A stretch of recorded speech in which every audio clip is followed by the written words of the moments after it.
महानगरपालिकेच्या प्रवेशद्वाराजवळ नागरिकांच्या सुरक्षिततेचा प्रश्न ऐरणीवर आला आहे। महानगरपालिका परिसरात बसविण्यात आलेल्या मोठ्या आकाराच्या गतिरोधकावरून सामाजिक कार्यकर्ता देवेंद्र पांडुरंग गायकवाड यांनी आयुक्तांच्या कारभारावर गंभीर सवाल उपस्थित केले आहेत। आयुक्तांच्या मनमानी कारभारामुळे सामान्य नागरिकांना नाहक त्रास सहन करावा लागत असल्याचा आरोप त्यांनी केला आहे। जनतेच्या पैशांची उधळण करून महानगरपालिका परिसरात अनावश्यक कामे केली जात असल्याचा दावाही गायकवाड यांनी केला। विशेष म्हणजे महानगरपालिकेच्या प्रवेशद्वारातून आत गेल्यानंतर बाहेर पडताना नागरिकांना याच ठिकाणी अडचणींचा सामना करावा लागत असल्याचे त्यांचे म्हणणे आहे। महिला, लहान मुले, ज्येष्ठ नागरिक आणि वृद्ध या ठिकाणाहून जाताना विशेष काळजी घ्यावी लागत असल्याचे त्यांनी सांगितले। गतिरोधकाचा आकार आणि रचना नागरिकांसाठी धोकादायक ठरू शकते अशी भीती त्यांनी व्यक्त केली। एखाद्या नागरिकाचे लक्ष चुकून खाली गेले आणि त्याच अडथळ्यावर तो आदळला तर गंभीर दुखापत होण्याची शक्यता असल्याचा दावा गायकवाड यांनी केला।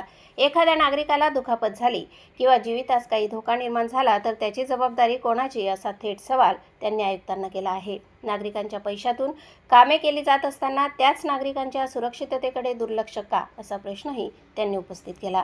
महानगरपालिका प्रशासनाने तातडीने या गतिरोधकाची पाहणी करून तो हटवावा अशी मागणी त्यांनी केली आहे। यासाठी आयुक्तांना 2 दिवसांची मुदत देण्यात आल्याचे गायकवाड यांनी सांगितले।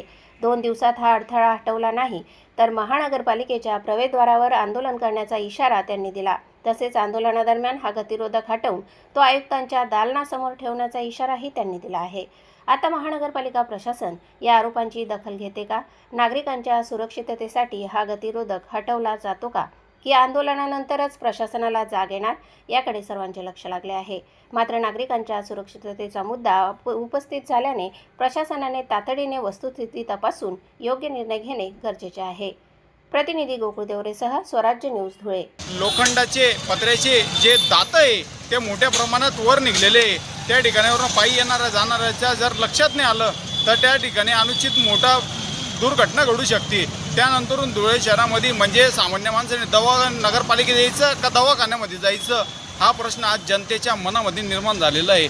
परंतु आज जनतेच्या पैशाची उधळण ही महानगरपालिका आयुक्त ज्या पद्धतीने ताड पद्धतीने जे कर्मचारी अधिकारी वागणूक करत आहे त्या पद्धतीने सामान्य माणसाला सुद्धा त्रास होण्यासाठी ही वागणूक केली जाते। आता या ठिकाणी पाहिलं तुम्ही गेटवरती अक्षरशः गाड्या पलटून जाऊ राहिल्या, त्या ठिकाणावरून सामान्य माणूस जाऊ नाही शकत आणि एक वेळा जर गाडी गेटमधून जर मध्ये आली तर ती रिटर्न इकडून बाहेर निघू नाही शकत, कारण की त्या गाडीचं नुकसान होईल, कोणाच्या पायात लागल, कोणाच्या एखादी म्हातारी बाई जर राहिली तिच्या पायाला जर लागलं तर याला हे जर आयुक्त साहेबांनी जर 2 दिवसात जर उकडून नाही फेकलं तर धुळे शहराच्या नागरिकांना घेऊन सनी मी सामाजिक कार्यकर्ता देवेंद्र पांडुरंग गायकवाड माझ्या माध्यमातून मी इशारा देतो का हे मी स्वतः येऊन सनी उकडून टाकन आणि हे आयुक्ताच्या दालनामध्ये लावा।